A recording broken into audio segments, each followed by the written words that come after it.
premier jour de transmigration, mon cul a été réduit en charpie. Ne demande pas, si tu demandes c'est pour abandon de poste. Moi, descendant de Yan Hui, le premier pistonné de la dynastie Tang. Je viens d'arriver et je suis déjà battu à coups de bâton par le fils biologique de Yu Shigong. Encore plus absurde, après la bastonnade, je dois recoudre les blessures de son frère. Avec des cheveux, avec une aiguille à broder. Le médecin impérial s'est immédiatement renfermé. Pas de panique, ce n'est que le premier jour. Je m'appelle Yan Bei. Au moment où j'ai ouvert les yeux, j'ai été submergé par une forte odeur de sang et de pieds. Ma tête comme si on l'avait mise dans un mixeur, douleur a explosé. Dans mes oreilles, quelqu'un crie joyeusement, il est réveillé. Il est réveillé. Petit seigneur. Ce gamin n'est pas mort. J'ouvre les yeux avec effort. Ce que je vois, ce sont plusieurs costauds poilus qui me sourient avec leurs dents jaunes. Ils portent des armures de cuir grossière, certains ont juste quelques planches de bois attachées sur la poitrine. Je suis abasourdi, j'étais pourtant en pause déjeuner. Comment, en me réveillant, me suis-je retrouvé couché dans cette campagne sauvage? Baissant les yeux, je porte une robe de cérémonie ancienne. En la soulevant pour regarder, bon sang, même mon caleçon a disparu. Comme un fou, je tourne en rond par terre, je me touche le visage, cherche une flaque d'eau pour voir mon reflet, compare ma taille avec un bâton. Non loin de là, le gars qu'on appelle le jeune seigneur me regarde, l'air soucieux. Putain de mule, je crois que ce type s'est vraiment cogné la tête en tombant. Après en avoir assez fait, je m'effondre par terre, assis. Les souvenirs commencent à revenir peu à peu. 9e année de Oud, Li Shimin vient de monter sur le trône. Les Turcs arrivent à Chang'an. Mon identité actuelle est la 37e génération de la lignée directe de la famille Yan, dont l'ancêtre est Yan Hui, le premier des 72 disciples de Confucius.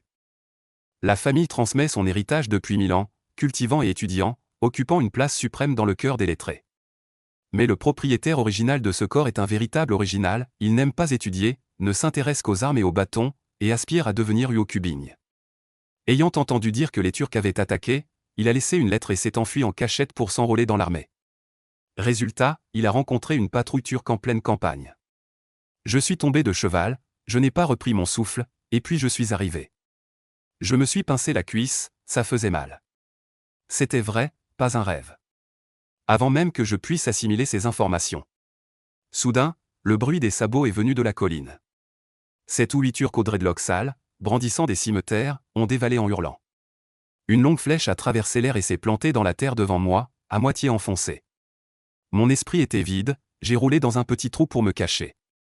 Ce jeune duc nommé Yushi Baolin, le propre fils de Yushi Jingde, a sorti son arc long et a abattu un Turc d'une flèche. Derrière lui, les soldats Tang ont tiré en salve.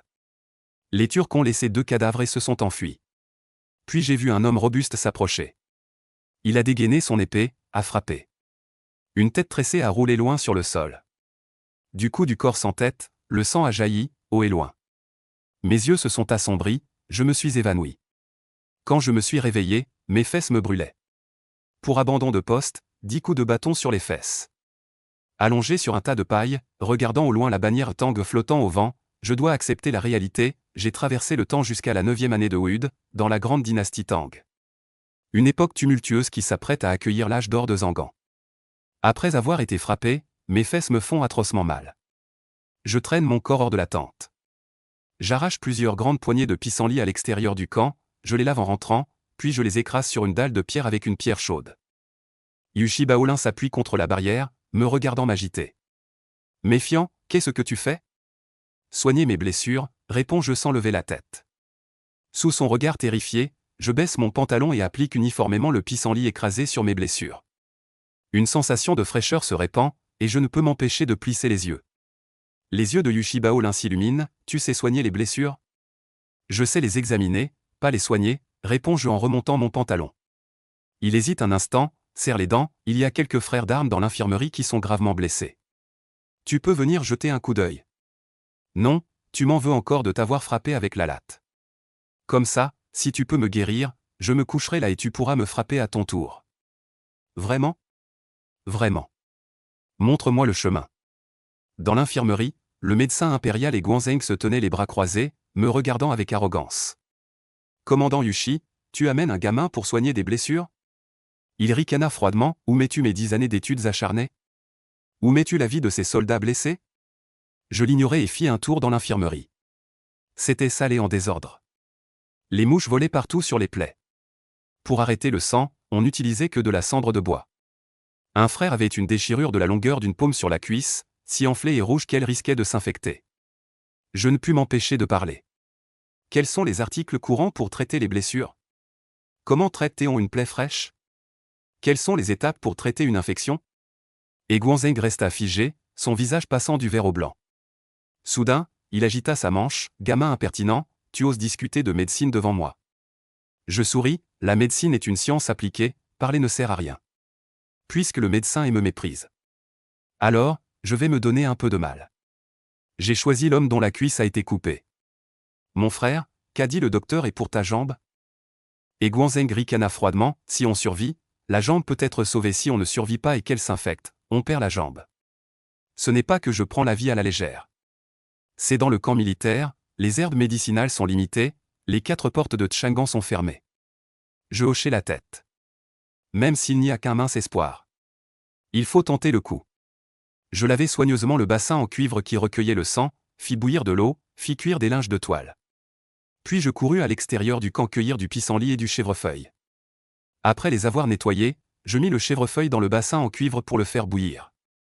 Et Guanzeng regardait froidement, son expression changea progressivement. L'eau bouillit, le chèvrefeuille fut cuit. Je retirai le bassin en cuivre et le laissai reposer, attendant que la température baisse. Avec les linges de toile bouillis, je nettoyai les plaies du blessé. Après les avoir rincés, je les lavai à nouveau avec l'eau de chèvrefeuille. Le chèvrefeuille est une plante anti-inflammatoire naturelle, c'est ce que grand-père m'a appris. J'ai sorti une grande aiguille à broder du fond du bassin, j'ai rapidement enfilé un cheveu, et tous dans la salle des blessés ont écarquillé les yeux. Mon frère, ça va faire très mal, tiens bon. Cet homme, la bouche dure, je n'ai même pas peur des chiens turcs, je n'ai pas peur au moment où l'aiguille s'enfonce. Oh mon Dieu, 4 costauds le maintenaient, ses cris étaient comme ceux d'un cochon qu'on égorge. Ma main tremblait aussi en réalité, je n'avais pratiqué que sur de la peau de porc auparavant, c'était la première fois que je cousais sur un être humain. Mais ma main restait stable, 1 aiguille, 2 aiguilles, 3 aiguilles, la plaie était solidement suturée avec les cheveux. J'ai soufflé un coup, souviens-toi, fais bouillir du pissenlit dans de l'eau et bois en chaque jour, si tu as les moyens, lave la plaie avec de l'eau de chèvrefeuille. Tant qu'il n'y a pas d'inflammation ni de pus, dans 10 jours ou un demi-mois, ce sera à nouveau un homme plein de vigueur. Et Guanzeng se tenait à côté, ses lèvres tremblant longtemps, soudain il joignit les mains, la voix un peu tremblante, la grande voix est simple, l'élève a reçu l'enseignement. La nuit tombe. L'armoise est allumée puis aspergée d'eau froide, tout le camp est enfumé. Je suis allongé près du feu, les fesses me font toujours mal. Yushi Baolin est assis en face de moi. Buvant élégamment l'infusion de chèvrefeuille, et Guanzeng dit qu'elle peut détoxifier et rafraîchir. Danyu boit aussi, gorgée après gorgée. Il est un soldat de la garnison. Après que j'ai recousu sa jambe, il est rayonnant, souriant bêtement de temps en temps, comme s'il se voyait déjà guéri et prêt à tuer l'ennemi au combat. Yushi Baolin pose soudainement son bol, le visage grave. Yan Bei, je te demande une faveur. Frappe-moi doucement quand tu me bats. Il ne rit pas, sa voix est très basse. Demain, je vais sur le champ de bataille. Le feu crépite, éclairant son visage tour à tour. Si je meurs au combat, pourrais-je demander à ton père, lorsqu'il écrira l'histoire, d'inscrire mon nom? Je reste figé. Juste ça? Il hoche lourdement la tête. Même 2 caractères suffisent.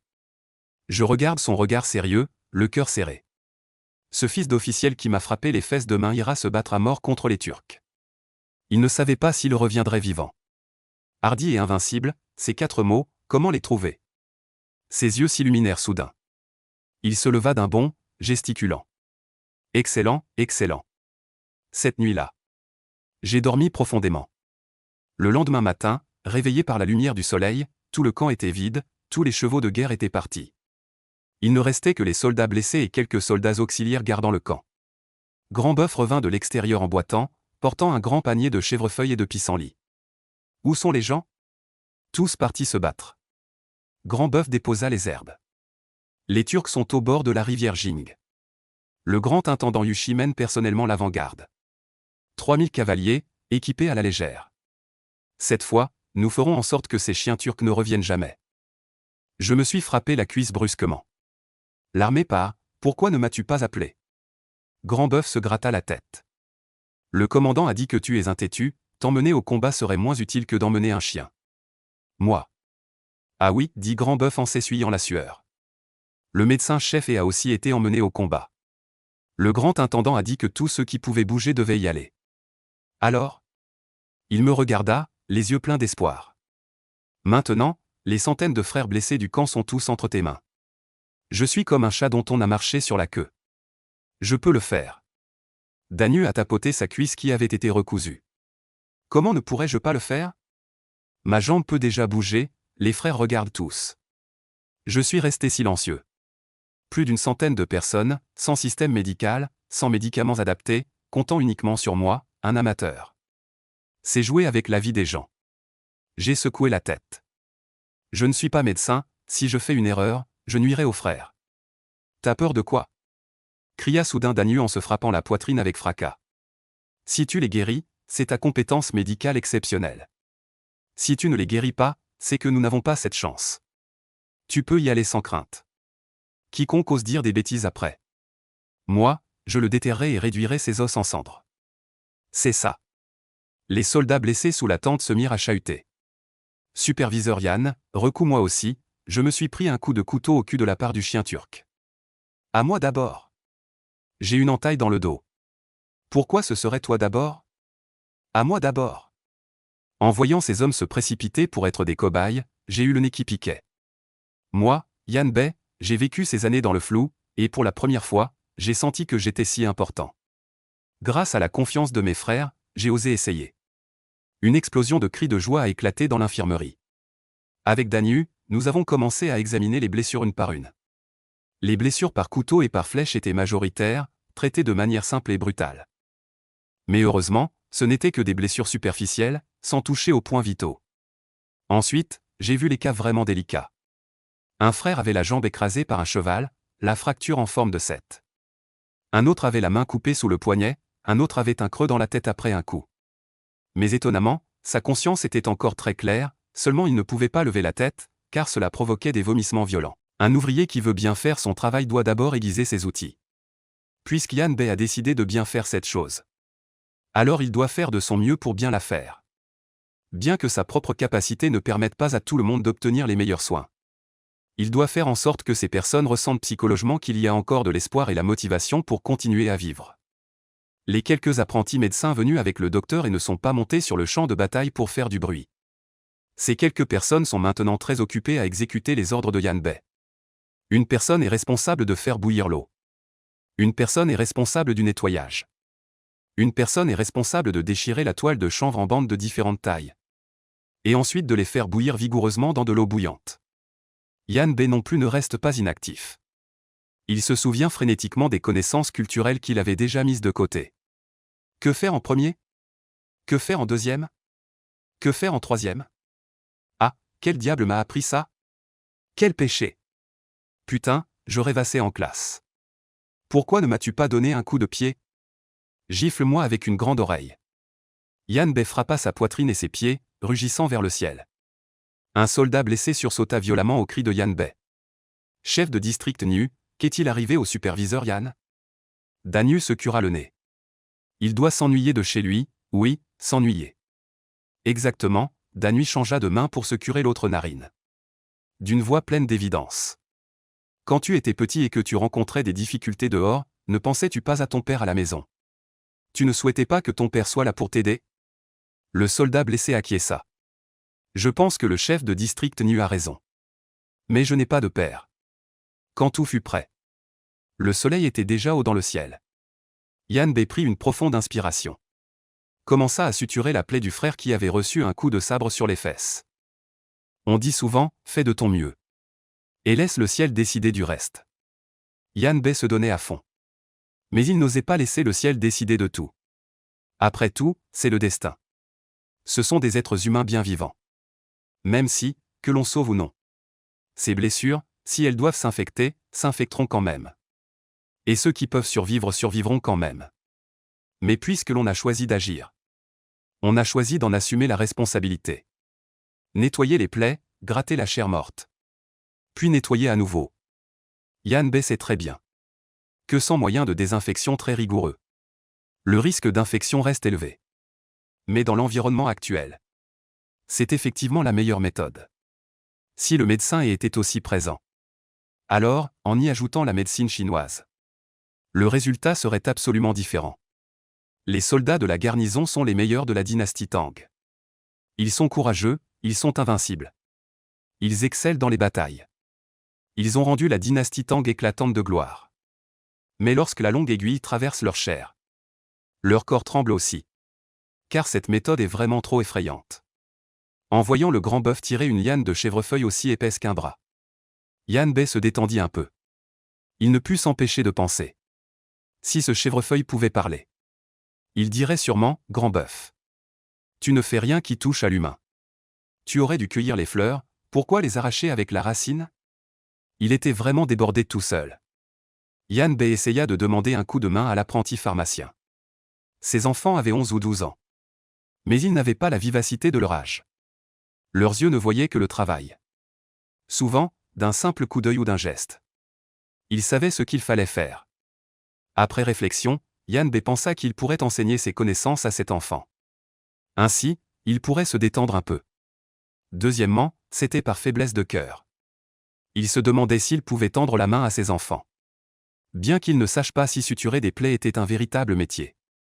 Mais avoir une compétence de plus valait mieux que rien, veillez-y. Cela s'appelle la suture indirecte. C'est aussi la méthode de suture la plus couramment utilisée. Une fois qu'il y a du liquide dans la plaie, on peut utiliser ces deux fils pour l'écarter, drainer ou appliquer des médicaments. Cela évite également la déhiscence de la plaie. Nous utilisons des cheveux. Le pire, c'est qu'ils ne sont pas assez doux. Mais dans les conditions actuelles, c'est le meilleur. Yan Bei explique très en détail. On peut dire qu'il met tout son cœur à enseigner à ses enfants. Et ses enfants, bien qu'ils soient complètement perdus en entendant les termes professionnels. Mais ils mémorisent silencieusement ces précieuses connaissances. Ils ne savent pas qui est Yan Bei. Mais on peut le voir dans les regards envieux de ces soldats de la garnison. Pour eux, c'est une bénédiction. Bien qu'ils appartiennent au bureau impérial de médecine. Le titre semble très noble. En réalité, c'est sans importance. Habituellement, ils sont chargés de ramasser les médicaments. Ranger, faire des tâches ménagères, et si bien fait, quelques mots de louange. Si mal fait, ils sont directement renvoyés. Il y a beaucoup d'apprentis pharmaciens, si l'un part, on en embauche un autre. Dans l'office médical, ils sont comme les serviteurs de ces médecins impériaux. Viennent quand on les appelle, partent quand on les chasse. Ils n'ont aucune position sociale. Une fois cette période de travail terminée. Pendant la pause, sous la direction d'un apprenti plus âgé. 5 apprentis se sont agenouillés ensemble sur le sol et ont fait des kowtows à Yan Bei. Yan Bei ne pouvait pas les arrêter. Tu arrêtes celui-ci, celui-là s'agenouille. Tu arrêtes celui-là, celui-ci s'agenouille rapidement. Impossible, il ne pouvait que s'asseoir là avec un visage amer. Regardant un groupe d'enfants lui faire 3 prosternations et 9 kowtows. Daniel s'appuie sur le tronc du chèvrefeuille. Dit-il avec envie, inspecteur des transports Yan, acceptez-le. Ces enfants sont tous des malheureux. Après avoir dit cela, il changea de ton et déclara soudainement. Inspecteur des transports Yan, vous êtes bien de la famille Yan de Chang'an ? Ce qu'est la position de la famille Yan, ceux qui ne le savent pas peuvent se renseigner. Enseigner et éduquer les gens depuis plus de 1000 ans. Tu sais ce que ça veut dire ? Ça montre que ce que Yan Duyin vous a appris est forcément la meilleure compétence du monde. Mais vous êtes quand même astucieux. Vous avez fait les 3 prosternations et les 9 kowtows, maintenant vous avez reçu la faveur de la famille Yan. Vous êtes tous jeunes. Je dois quand même dire quelque chose pour Duyin. Comme dit le proverbe. Enseigner son apprenti, c'est affamer son maître. Maintenant que Duyin vous a transmis cet art. Plus tard, quand vous vous marierez et aurez des enfants, vous pourrez le transmettre à vos fils. Mais si quelqu'un parmi vous transmet ces choses à d'autres sans l'accord de Duyin. Et, je n'ai pas besoin de dire ce qui arrive à ceux qui trahissent leur maître et leur voix. Yan Bei en avait mal à la tête en entendant ça. Visiblement, plus on le diffuse, mieux c'est. Mais ce Danu faisait comme un mafieux en menaçant ici. Il se leva et couvrit rapidement la bouche de Danu. Il dit à ce groupe de jeunes apprentis. N'écoutez pas ces bêtises. Enseignez si vous voulez, mais il faut quand même dire les choses désagréables d'avance. Je ne suis qu'un amateur. Vous apprendre, ce serait probablement aussi de l'amateurisme. Quand on n'a pas un seau d'eau, il ne faut jamais donner un bol d'eau aux autres. pour éviter de nuire, si un jour des problèmes surviennent. Ne le faites pas. Yan Bei a réfléchi et a trouvé que cela n'était pas certain. Et s'il y avait un génie ici? La médecine occidentale n'a-t-elle pas aussi évolué lentement ainsi? Alors il s'empressa d'ajouter. Cela dépend surtout de vous-même. D'autres passent du néant à la maîtrise. Vous pouvez réfléchir davantage. Ne vous laissez pas tromper par mes paroles. Avoir un groupe de personnes qui s'inclinent devant soi. Yan Bei se sentait sous une pression énorme. Il expliqua le reste avec une attention particulière. Les enfants écoutaient aussi avec sérieux. Quand on est concentré, on oublie le temps. On oublie la fatigue physique. Sans s'en rendre compte, il avait longtemps alterné démonstration et explication. Du bandage des blessures à la gestion de l'isolement sanitaire. Puis la prévention des maladies. Yan Bei parle de ce qui lui vient à l'esprit. Pendant un moment, tout le camp des blessés est silencieux. Le soldat blessé dont les fesses ont été recousues tire sur le PAN de la robe de Danyu. À voix basse, chef de canton Nu, vous avez étudié. Il y a un dicton, grand, grand, grand. Grand quoi? Danyu réfléchit un moment. Grand, grand, un grand talent arrive tard. Après s'être reposé un moment. Yan Bei recommence à s'affairer. Mais cette fois, c'est beaucoup plus facile. Parce qu'il y a plusieurs aides supplémentaires. Après avoir observé un moment, Yan Bei se rassure peu à peu. Ces jeunes assistants soignent les plaies avec beaucoup d'attention. Leurs gestes sont doux, ils se souviennent très bien des principes. Si on met de côté le fait qu'ils sont trop jeunes. En ne regardant que les gestes de nettoyage des plaies. On n'imagine pas que c'est fait par un enfant à moitié grand. C'est à ce moment qu'au loin retentissent les roulements des tambours de guerre. Et soudain, le bruit des sabots résonna. Le cœur de Yan Bei fit un bond. Il ne put s'empêcher de penser aux paroles de Yushi Baolin de la veille. Son cœur se serra brutalement. Il savait que Yushi Baolin n'avait en réalité que 17 ou 18 ans. Si ce n'était la fatigue de plusieurs jours qui lui faisait pousser une barbe hirsute. Dans une autre époque, un jeune homme comme lui aurait été actif sur un terrain de sport avec ses amis. Actif sur Internet. Actif dans un amour doux et naïf. Mais maintenant, il chargeait au combat. Yan Bei sentit qu'il devait faire quelque chose. Levant la tête, il ordonna immédiatement au garçon de la pharmacie. Que tout le monde aille immédiatement faire bouillir de l'eau chaude. Préparer de la toile de lin, après cela, aller chercher du chèvrefeuille et du pissenlit dans les environs. Le plus possible, le camp des blessés s'activa. Les blessés commencèrent aussi à se préparer en silence. Tout le monde savait que, quelle que soit l'issue. Dans un instant, il y aura sûrement plus de frères blessés ici. Après avoir fini de suturer et panser la blessure du dernier frère. Yan Bei a également quitté le camp. Puis s'est enfoncé dans la forêt non loin. Dans la forêt, Yan Bei a traîné un chèvrefeuille aussi épais qu'un bras hors des bois. L'a directement tiré jusqu'au camp. Les soldats blessés dans le camp se sont mis à cueillir les fleurs. Une fois qu'un bol était rempli, quelqu'un venait immédiatement le porter à la rivière pour le laver. Le temps passait lentement. Très lentement, dans le palais Taiji de Chang'an, non loin, Liu Er attendait aussi avec anxiété. C'était vraiment un moment embarrassant. Ni trop tard ni trop tôt. Bien que dans quelques heures ce soit la longue nuit. Liu Er espérait pourtant faire un bon rêve avant l'arrivée de la longue nuit. Juste à ce moment, un cheval de guerre couvert de fumée et de poussière galopait sur la Ruzuc. Voyant les chevaux de guerre et les hommes si impatients et anxieux.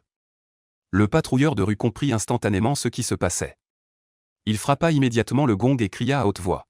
« Écartez-vous, écartez-vous !» Le cheval de guerre courut jusqu'au palais Taiji. Voyant le cheval s'arrêter, l'eunuque de cour s'approcha pour le tenir. Il chuchota quelques questions. Puis son visage s'illumina. Il dit à haute voix, « Félicitations, Votre Majesté. Le seigneur Yushi de Jingjiang a remporté une grande victoire sur les Turcs, décapitant plus d'1 millier d'ennemis. » Liu Er poussa un soupir de soulagement. La mélancolie sur son visage s'estompa légèrement. Levant la tête, il redevint aussi froid qu'un rocher de montagne. Transmettez l'ordre, soudainement quelques chevaux surgirent du palais. Après avoir franchi la porte du palais, ils se dispersèrent dans toutes les directions. Grande victoire à Jingjiang, plus d'1 millier de Turcs décapités. Notre armée est puissante, la nouvelle de joie parvint jusqu'au quartier Kushi. Le vieux portier de la famille Yan ouvrit soudainement ses yeux troubles. Se frottant les yeux et dressant l'oreille, il écouta attentivement une fois de plus. Soudain, il courut vers l'arrière-cour, la voix pleine de larmes. « Seigneur, Seigneur, le jeune maître a envoyé une lettre. Le jeune maître a envoyé une lettre. Ils sont de retour, ils sont de retour. Ils étaient plus de 3000 à partir. Mais ils ne sont qu'un peu plus de 2000 à revenir. Plus de 700 sont morts au combat. L'infirmerie du camp de Xinjiang est soudainement devenue pleine à craquer. Près de 300 blessés ont afflué d'un coup. Le médecin-chef et, tenant son bras, gémissait sans cesse. Xiaoer, Xiaoer. Viens vite donner un coup de main. Ça me fait mal, ça me fait mal. Aïe, mon Dieu. L'apprenti pharmacien Xiaoer n'est pas venu. Yan Bei est venu, il a écarté son bras et a regardé. Yan Bei était un peu surpris. Aïe, c'est terrible. Une plaie si profonde. Si on attendait un peu plus longtemps, ça aurait probablement déjà formé une croûte. Le docteur est, le visage tout rouge, dit avec embarras. Moi, tu ne sais pas à quel point c'était dangereux à ce moment-là. Avant d'avoir fini de parler, le docteur se leva soudainement. D'une voix juste et ferme, il dit, sauver des vies est aussi urgent qu'éteindre un incendie. Je dois me mettre au travail. Viens, veuillez laisser passer le superviseur des transports. Yan Bei ne comprenait pas ce que le docteur manigançait. En tournant la tête, il vit qu'un homme robuste de près de 2 mètres se tenait à l'entrée du camp des blessés, sans qu'on sache depuis quand. Son armure l'enveloppait complètement, ne laissant apparaître que 2 yeux grands et imposants. L'aura féroce qui se dégageait de lui donnait l'impression qu'un démon était soudainement apparu. Le camp devint instantanément silencieux, comme frappé par une épidémie. Voyant que les gens n'avaient même pas le courage de lever les yeux pour le regarder. Yan Bei comprit soudainement qui était cet homme. Avant d'avoir vu Yu Shijing, Yan Bei n'arrêtait pas de penser à quel genre de personne il pouvait bien être. Était-ce comme à la télévision, sombre et simple d'esprit? Était-ce la tendresse d'un homme fort qui n'abandonne pas sa femme des jours difficiles? Était-ce un honnête homme simple et sincère? Ou bien, comme dans le livre des Tang, une personne acerbe qui aime remuer les plaies des autres? Yan Bei resta un instant figé. Il oublia même de saluer. À ce moment, Yu Shijing éclata soudain d'un rire franc et sonore. Puis, d'un pas décontracté, il s'approcha de Yan Bei. Il tapota l'épaule de Yan Bei. Tu as beaucoup changé. Ton frère aîné serait très heureux de te voir. Yan Bei retrouva enfin ses esprits. Il s'empressa de joindre les mains et dit, chargé de la logistique des vivres du camp principal. Yan Bei vient saluer le grand intendant. Yu Shijing jeta un coup d'œil au camp des blessés, complètement transformé. Il hocha la tête et dit, c'est le commandant Yushi qui t'a recommandé. Tu es très compétent, meilleur que le docteur est. Effectivement, il est issu d'une famille distinguée. La réputation n'est pas usurpée. À partir d'aujourd'hui, je ne m'occupe plus du transport des vivres. Tu es désormais le commandant de l'infirmerie. Tu commences à être responsable de toutes les affaires de l'infirmerie. Non loin de là, Eguan changea d'expression. Un sourire de soulagement se dessina au coin de ses lèvres. Ce sourire n'était pas encore retombé. Yu Shijing continua. Le docteur sera ton adjoint. Il est sous tes ordres. Lève-toi.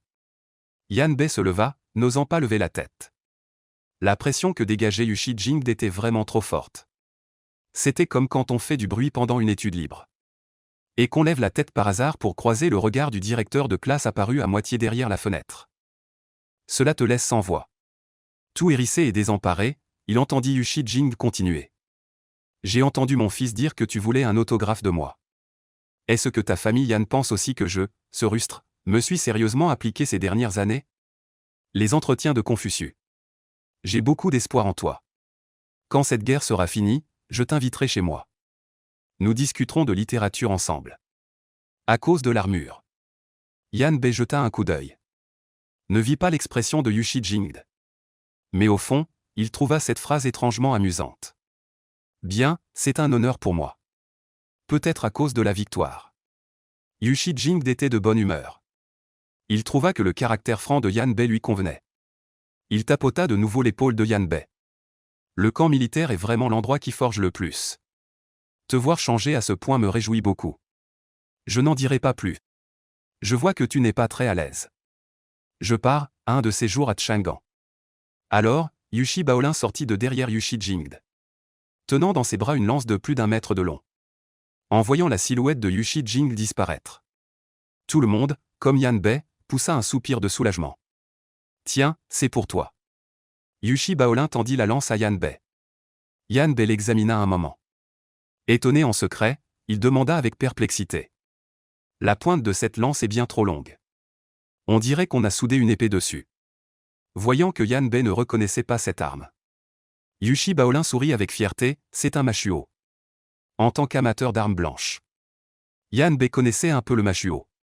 Le Mashuo est aussi appelé lance d'une Zhang et 8. Arme spécialisée pour la cavalerie. 8 faces, avec des arêtes anti-armure distinctes. Principalement utilisée contre la cavalerie lourde et les chevaux de bataille blindés. Longueur d'environ 4 mètres. Mais celui que Yushi Baolin lui donnait mesurait à peine 1 mètre.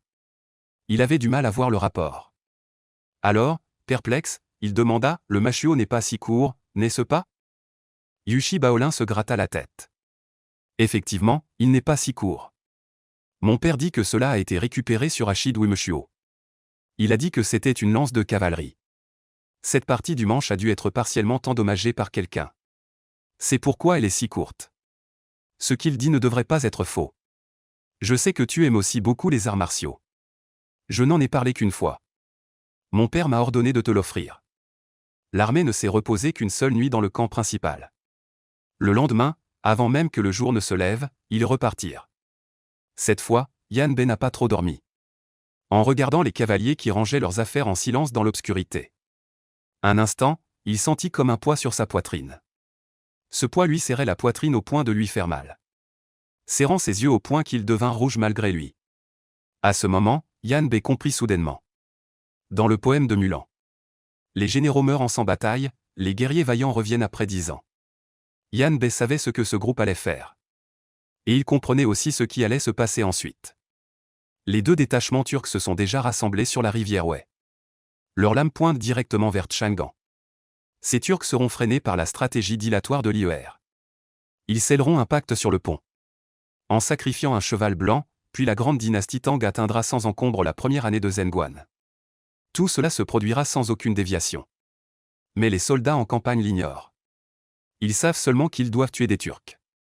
Ils savent qu'ils pourraient mourir. Dès l'instant où ils quittent le camp. Tous affrontent l'épreuve avec un cœur résigné à la mort. Après tout, les Turcs sont trop nombreux. C'est comme si l'ennemi était aux portes de la ville. Yan Bei ne supporte pas cette atmosphère froide et mortelle.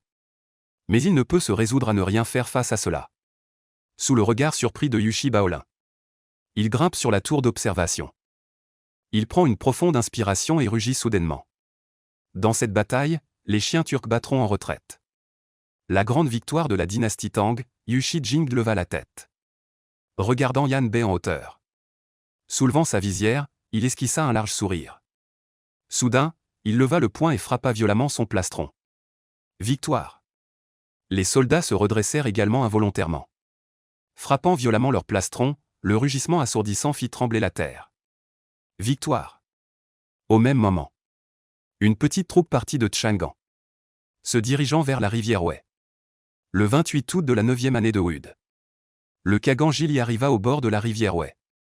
Li Shimin et Jili dialoguèrent depuis les 2 rives de la rivière Wei, le réprimandant d'avoir violé le traité. Peu après, les grandes armées de la garde de gauche et de la garde de droite arrivèrent successivement.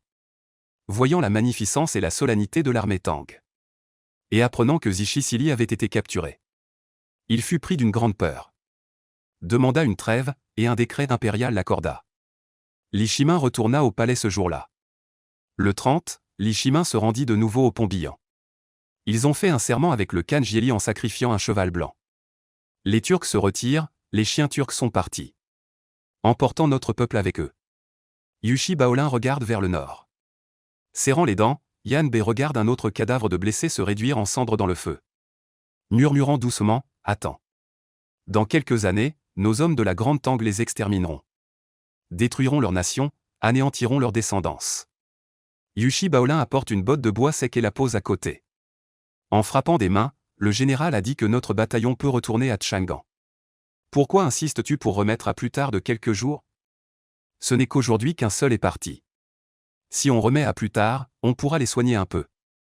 Avec les secousses du voyage, plus de gens ne tiendront pas le coup. Plus de gens mourront en chemin. Yushi Baolin hoche la tête. C'est censé, alors restons quelques jours de plus. De toute façon, il n'y a rien à faire à Chang'an. C'est plus libre en pleine nature. La blessure du taureau commence à cicatriser. L'homme autrefois franc et joyeux est devenu soudainement prudent. Non seulement il s'est fabriqué une canne, Mais il respecte également strictement les règles de Yan Bei. Chaque jour, il doit se laver le corps à l'eau tiède. Chaque jour, il doit boire une pleine bassine d'eau infusée au chèvrefeuille. Selon ses dires. Il pensait que sa jambe était déjà perdue. Mais maintenant, elle est presque guérie. Bien que le lieutenant Yan ait dit qu'il y aurait une vilaine cicatrice. Lui-même pense qu'un homme sans cicatrice n'est pas un homme.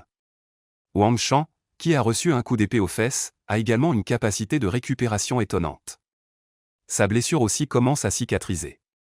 Quand la chair repousse, cela démange un peu. Souvent, il aimerait bien se gratter vigoureusement. Mais dès qu'il pense aux avertissements de Yan Bei, chaque fois qu'il est sur le point de craquer, il se donne une gifle sur le visage. Puis il s'appuie sur sa canne pour gratter son cheval. Le docteur mène maintenant une vie plutôt misérable. L'apprenti pharmacien qui l'accompagne ne lui obéit plus. Habitué à une vie où tout lui était apporté sans effort. Il se sent maintenant comme noyé dans un océan de souffrance. Non seulement il doit préparer et déterrer les médicaments chaque jour, mais aussi se lever au milieu de la nuit pour faire la ronde des blessés. Le plus révoltant, c'est qu'il travaille le plus dur. Mais tout le monde ne retient que les bonnes actions de Yan Bei. Il ne peut pas rivaliser avec Yan Bei sur ce point. Hier, une lettre du Bureau impérial de médecine est arrivée. Le contenu de la lettre était extrêmement clair et simple. Son supérieur lui a dit en termes très sévères qu'il devait absolument suivre les instructions de Yan Bei. Parce que son supérieur a dit que le pilier de la famille Yan est déjà en train d'écrire l'histoire. Lui demandant s'il avait besoin d'inscrire aussi son talent pour sauver les gens avec des cendres végétales. Cela a terrifié les officiers du bureau médical impérial au point qu'ils faisaient des cauchemars en dormant. Dans la salle Zichan, Liu arborait un sourire rare. Aujourd'hui, il a enfin volé un peu de temps libre. Pouvoir bavarder un moment avec vous ici. En disant cela, il sourit d'un air malicieux. C'est pour votre petit-neveu que vous êtes venu, n'est-ce pas? Yan Zichan, un peu gêné, joignit les mains en saluant. Ne puis-je pas venir discuter avec Sa Majesté? Liu agita la main. Je connais bien le tempérament de la famille Yan. Même leur résidence est au quartier Kushi, le plus éloigné du palais. Si vous pouviez venir bavarder avec moi, même sans parler des affaires d'État tous les jours, je serais ravi. J'ai un cycle zodiacal de moins que votre petit-fils Shigu. Ne me mène pas en bateau, votre élève. Dites ce que vous avez à dire, je suis à vos ordres. Yan Zichan poussa un léger soupir. Mon frère aîné n'a eu un fils qu'à 45 ans. Mon neveu n'a eu un petit-fils, Yan Bei, qu'à 53 ans. La famille Yan est divisée en 3 branches, mais il n'en reste plus que 2. Yan Bei est l'unique descendant de la branche de mon frère aîné. C'est honteux à dire, mais avant de partir, mon frère aîné m'a confié cet enfant. Je l'ai ensuite confié à la garde de Shigu. De plus, mon frère aîné a eu un enfant tard dans sa vie. Yan Bei est jeune, mais son rang générationnel est élevé. Il est de la même génération que les cadets de Shigu. Une fois que les jeunes de la famille ont grandi, ils ne pouvaient plus jouer avec lui. Avec le temps, le caractère de cet enfant n'est plus vraiment satisfaisant. Il n'aime pas étudier, mais préfère les arts martiaux. Cette fois, il est allé seul à Jingjiang, ce qui a terrifié son frère aîné et sa belle-sœur. Même s'il est honorable de mourir sur le champ de bataille, il n'a pas laissé de descendance. Comment pourrais-je rendre des comptes à mon frère aîné après ma mort? Je suis également allé chez le duc Yushi lors de sa venue. Nous avons échangé quelques banalités devant la porte. J'ai entendu dire que cet enfant avait beaucoup changé cette fois. Il a dit qu'il était comme une personne différente. Maintenant qu'il sait qu'il est en sécurité. Aujourd'hui, je suis venu aussi pour demander à l'empereur. Ne me mens pas, à moi qui ai déjà un pied dans la tombe. Dis-moi la vérité. Yan Bei, cet enfant, a-t-il vraiment ouvert les yeux? Ou bien préserves-tu la face de ma famille Yan en ne disant pas la vérité? Liu rit amèrement en entendant cela. Il agita la main, et un eunuque compréhensif apporta immédiatement un rouleau de manuscrits. Maître Yan, voyez, pour être honnête, sans la lettre secrète des 100 cavaliers, je n'aurais pas cru que Yan Bei ait de tels talents. Il soulage les souffrances de tous dans l'infirmerie. Des méthodes si incroyables que même Guanzheng de l'Académie impériale de médecine les a trouvées divines. Un seul mot, il faut du courage pour souffrir. Oser changer le ciel et la terre en un jour nouveau, cela montre un esprit grandiose. Aujourd'hui, on dit que sous sa direction des traitements, seulement 17 blessés sont morts au total. Comparé au nombre de morts parmi les blessés après les batailles précédentes. Le nombre de morts parmi les blessés sous sa gestion est bien inférieur à celui d'avant. Il n'atteint même pas une fraction. Savez-vous, mon vieux? Avant hier, après avoir vu cette nouvelle, j'ai rarement aussi bien dormi. La grande tangue n'a pas été facile, et aujourd'hui c'est encore plus difficile. Chaque mort de moins me permet d'être un peu plus en paix. Yan Zichan finit de lire le rapport du BJC. Ses mains tremblaient légèrement sans qu'il puisse les contrôler. Il ne put s'empêcher de murmurer. Le ciel a ses yeux, le ciel a ses yeux. Le camp des blessés compte actuellement 347 blessés. 178 peuvent marcher. En soustrayant ceux qui peuvent marcher. Ceux qui restent ne peuvent pas marcher. Les fonctionnaires du bureau du comté de Jingyang, depuis qu'ils ont appris qu'il y avait un camp de soldats au pied de la montagne au confluent des rivières Wei et Jing, ont envoyé toutes sortes de nourriture et d'outils. Et ils ont rassemblé tous les chasseurs du comté de Jingyang, leur demandant d'aller chasser dans la montagne, pour apporter un supplément nutritionnel aux blessés. Avec les outils, tout dans le camp des blessés a rapidement changé. Le changement le plus direct est que chaque blessé n'a plus à s'allonger ou à se coucher par terre, mais dispose désormais d'un simple lit en bois. Un lit fait de branches de vigne et de bâtons. La vie de Yan Bei est également devenue régulière. Examiner les blessés, cuisiner. Apprendre les connaissances pharmacologiques des herbes médicinales avec Eguanzeng. Le soir, il s'entraînait au combat avec Yushi Baolin. À ce moment-là, toute la vallée était remplie des cris douloureux de Yan Bei. Frapper les gens, ne frappe pas le visage. Mon Dieu, encore une fois, Yan Bei n'a pas tenu longtemps. À ce moment-là, tous les frères du camp des blessés. Ceux qui ont des jambes en bon état viennent à pied. Ceux qui ont des jambes en mauvais état viennent en rampant avec leurs mains. Deux officiers s'affrontent. Pour eux, c'était un divertissement rare. À ce moment-là, tous les soldats blessés se sont transformés en professeurs. Chacun donne son avis sur les lacunes de Yan Bei lors du combat. Capitaine Yan, souviens-toi de cela. Pour un pratiquant d'arts martiaux, la racine est dans les pieds. Elle émerge des jambes, se stocke dans la taille. La forme et les doigts, de bas en haut. Un souffle complet, un souffle de merde. Capitaine, n'écoute pas les bêtises de Danu. Nous, soldats de la garnison, devons retenir un seul mot. C'est le courage. À l'avenir sur le champ de bataille, celui qui craint le moins la mort ne mourra pas. Plus on craint la mort, plus on meurt vite. Connerie. Danu se lève en s'appuyant sur un bâton en bois. Sans une bonne base, un bon corps. Une seule charge et tu es fichu. Encore du courage? C'est à qui n'a pas peur de la mort, hein? À mon avis, il faut un corps robuste. Enfiler une lourde armure épaisse. Prendre une épée à trancher les chevaux, tuer tout dieu qui se dresse. Dong Da est très mécontent. Il ricane, une lance de cavalerie te transpercera de part en part. Connerie. Danu frappe sa canne en faisant du bruit. Ce ne sont que des soldats, comment pourraient-ils se permettre un tel objet? Tu crois que cette lance est un bâton de bambou? On ne peut pas en couper un au hasard et l'utiliser. Ah encore, le lotus bleu, ah. Rien ne peut m'arrêter. Oh, merde. Tout le monde vit Yan Bei foncer à nouveau. Ils arrêtèrent immédiatement leur discussion. Tous les yeux rivés sur les deux personnes qui sautaient et bondissaient non loin. Le temps d'une tasse de thé, Yan Bei était allongé par terre, haletant comme un bœuf. De toute évidence, il se faisait dominer. Mais son visage ne montrait aucune trace d'abattement. On ne sait pas pourquoi. Yan Bei sentait seulement que son corps était incroyablement résistant maintenant. On continue, demanda Yushi Baolin du haut de sa position. Le visage plein de fierté. Non, on arrête. Laisse-moi me reposer une nuit. Après avoir repris des forces, je te défierai à nouveau demain. Yushi Baolin alluma l'armoise. Après que la fumée se soit levée, le gros derrière s'est assis par terre. Hélas, c'est vraiment ennuyeux. Soudain, il ne savait pas à quoi il pensait. Il regarda Yan Bei, tu es un lettré. Pourquoi ne nous raconterais-tu pas des histoires anciennes? Yan Bei était perplexe.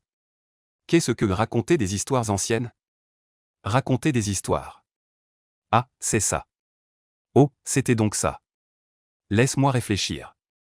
En voyant les regards de tous se fixer sur lui en un éclair, Yan Bei ne pouvait pas refuser. Il se creusa la tête. Alors, je vais vous raconter une histoire. Que diriez-vous de l'histoire de l'insouciant du monde? En entendant cela, Yushi Baolin se redressa involontairement. Ce nom semble déjà excitant. Allez, allez, commençons. Yan Bei s'éclaircit la gorge. Il dit, alors, je vais d'abord raconter le premier chapitre. Massacre de toute une famille. Tout le monde retint son souffle. Involontairement, ils ajustèrent leur position pour être plus confortables. Ce premier chapitre, rien qu'à entendre son nom, est déjà si excitant. Plein d'attentes, les histoires là-dedans ne seraient-elles pas encore plus palpitantes? La brise douce parfume les saules, le parfum des fleurs enivre. On voit sur la plaque au-dessus de la porte écrite les 4 caractères dorés brillants, agence d'escorte Fuway. Yan Bei commence à raconter d'une voix douce. Ces hommes n'avaient jamais entendu une histoire aussi simple et directe mais pourtant si percutante. C'est bien mieux que ce que raconte le conteur du salon de thé de Chang'an. Non seulement facile à comprendre, mais l'histoire est aussi étrange. D'un coup, elle a capturé le cœur de tous. On voit ce nommé Yu tenir le menton de Wan'er, en faisant claquer sa langue, disant que la silhouette de cette fille est très belle. Mais ce visage est couvert de cicatrices de variole. À ce moment, Lin Pingzi est furieux. Il frappe brusquement la table. Et crie avec colère, « D'où vient ce chien errant qui ose aboyer ici ?» Yu, en entendant cela, sourit. Il répondit en insultant, « Espèce de pédé, à qui tu insultes ?» Dans la nuit, le chant des insectes s'estompe peu à peu. Même les moustiques agaçants ne dérangent plus personne. Yan Bei bâille l'un après l'autre. Il n'arrête pas de se frotter les yeux. Plusieurs fois, il ne peut s'empêcher de vouloir arrêter de parler et aller bien dormir. Mais en levant la tête, il voit les regards avides de la foule. Yan Bei pense que s'il arrête maintenant, il doit être un criminel endurci. Accablé de péché, il reprend courage et raconte encore un passage. Lin Zhénan pense que sa famille ne peut échapper à ce désastre. Alors il a l'idée de changer les vêtements de son fils en ceux d'un serviteur pour se faufiler hors de la maison. Attendre l'aube, ouvrir la grande porte. Pour connaître la suite, écoutez le prochain épisode. Bonne nuit, les gars, dit Yushi Baolin en bâillant largement. Ces lins sont stupides, ils sont déjà tous morts. Ne rassemblerait-on pas tout le monde dans la salle des ancêtres? Avec tant de gens réunis, comment l'ennemi pourrait-il les diviser et les attaquer? De plus, je trouve que la résidence Lin n'est pas si impressionnante. Plusieurs générations de la famille Lin ont accumulé une telle fortune. N'y aurait-il pas au moins un passage secret? Même sans passage secret. Rassembler tout le monde. Armés de ce qu'ils ont. Et combattre jusqu'au bout pourrait au moins faire en sorte que l'ennemi n'en sorte pas indemne. Ah! Yushi Baolin s'est soudainement couvert la bouche. Parce qu'il a vu Yan Bei rouler des yeux. Tu veux écouter la suite? Oui, alors tais-toi vite. Dormir. Yushi Baolin a apporté une grande botte d'armoise, l'a aspergée d'eau. Puis l'a étalée sur le feu d'armoise qui allait s'éteindre. Vraiment, on ne peut même pas finir une histoire. Je te dis, si je te rencontrais dans un salon de thé. Pas besoin que je bouge, les autres déchireraient en morceaux ce qui te sert à gagner ta vie. Entendant les ronflements de Yan Bei commencer. Yushi Baolin regarda Yan Bei et secoua la tête. Hélas, c'est vraiment étrange. Comment une personne aussi bien peut-elle avoir une réputation de fils à papa à Chang'an? Je n'arrive pas à comprendre, est-ce que tu le fais exprès? Ça ne devrait pas, c'est vraiment étrange. Yushi Baolin n'a pas envie de trop y penser. Fermant les yeux, vieux et. Tu surveilles la première moitié de la nuit, appelle-moi pour la seconde. Souviens-toi, les feux autour ne doivent pas s'éteindre. Bien, officier Yushi.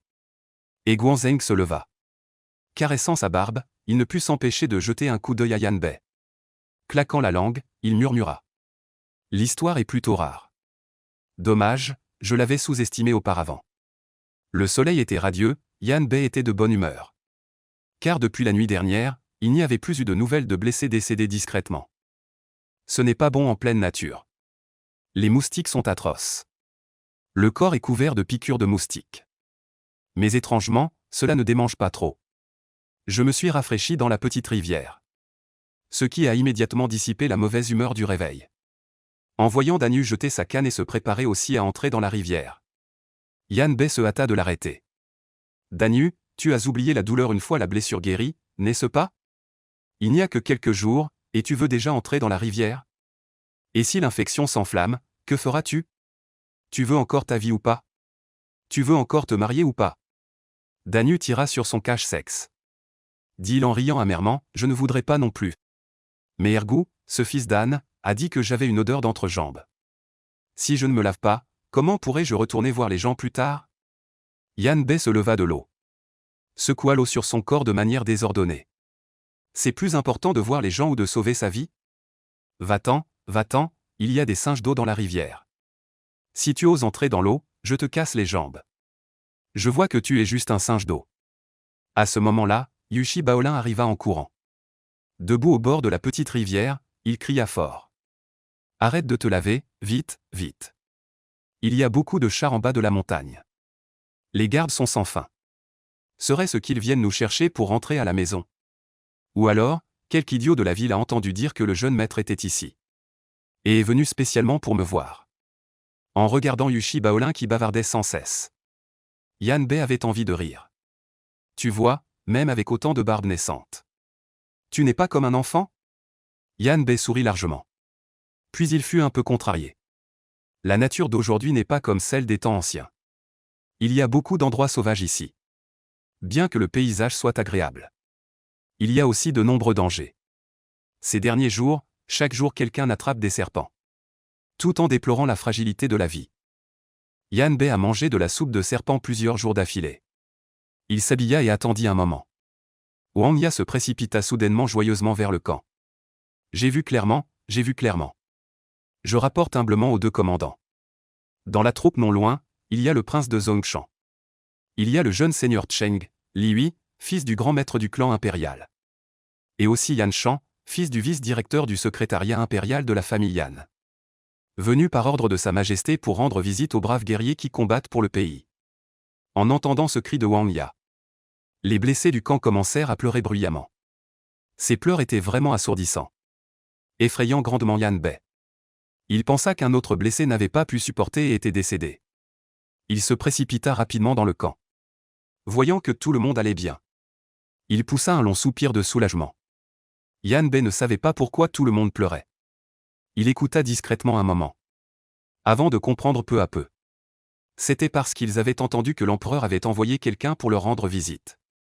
Ému aux larmes, Yan Bei s'appuya contre le tronc de l'arbre. Caressant son menton à la barbe naissante, il tomba dans la contemplation. Serait-ce que la Corée postérieure a appris de la dynastie Tang? Alors que Yan Bei était plongé dans ses pensées. Des troupes de guerriers majestueux. Et des chariots entrèrent en ordre dans le camp. Bon sang, pas étonnant que Yushi Baolin ait dit qu'on ne voyait pas la fin de la colonne. Ce camp, qui pouvait auparavant contenir 3000 cavaliers, fut soudainement rempli par ses visiteurs. Voyant ces gens commencer à sortir des caisses de pièces de cuivre des chariots, ainsi que des rouleaux de soie, les yeux de Yan Bei faillirent sortir de leurs orbites. À ce moment-là, ne devrait-il pas plutôt apporter des provisions nutritives ou des herbes médicinales? Soudain, la foule s'écarta pour former un passage. Un jeune homme descendit d'un chariot très élégant et imposant. Il semblait avoir un peu plus de 10 ans. Portant une couronne en or et une robe de couleur sombre et dorée. Dans le regard stupéfait de Yan Bei, Yushi Baolin surgit soudainement. À genoux sur un genou, saluait en joignant les poings. Yushi Baolin salue le roi de Zongshan. Le jeune homme hocha la tête. Yushi Baolin se leva. Puis, courbé, un sourire obséquieux plaqué sur le visage. Ses lèvres s'agitèrent de haut en bas. Il introduisait quelque chose à voix basse. Alors qu'Yushi Baolin pointait du doigt. Le jeune homme vêtu d'une tunique jaune se dirigea rapidement vers Yan Bei. Alors que Yan Bei hésitait à imiter la révérence d'Yushi Baolin. Ce jeune homme s'inclina soudainement en joignant les mains. Mon père impérial a entendu dire que le commandant Yan avait des moyens divins pour sauver les blessés dans le camp. Accaparé par les affaires d'État, il ne pouvait se libérer. Avant de partir, il m'a ordonné de vous remercier en personne. Maître, votre grand talent, moi, Li Shanqian, au nom de tous les soldats. Prie le commandant Yan d'accepter mes respects. Li Shanqian, ce gamin est Li Shanqian. Li Shanqian, qui aime les hommes. Sous le regard de tous. Yan Bei redressa lentement sa taille. Saluant en joignant les mains, ce n'est qu'un geste simple. C'est mon devoir, les éloges de Sa Majesté et du prince de Zongshan me font vraiment rougir. Je ne mérite pas un cadeau aussi généreux. Rougir, vraiment rougir. Paroles de circonstance, de véritables paroles de circonstance. Mais en voyant Yan Bei si sage, tout le monde ne put s'empêcher de souffler un soupir de soulagement. Alors que Yan Bei pensait que l'affaire allait se terminer. Une autre personne s'approcha. Paraissant avoir une vingtaine d'années. Distingué et élégant, un rouleau de livres sous le bras. Sous le regard stupéfait et terrifié de Yan Bei.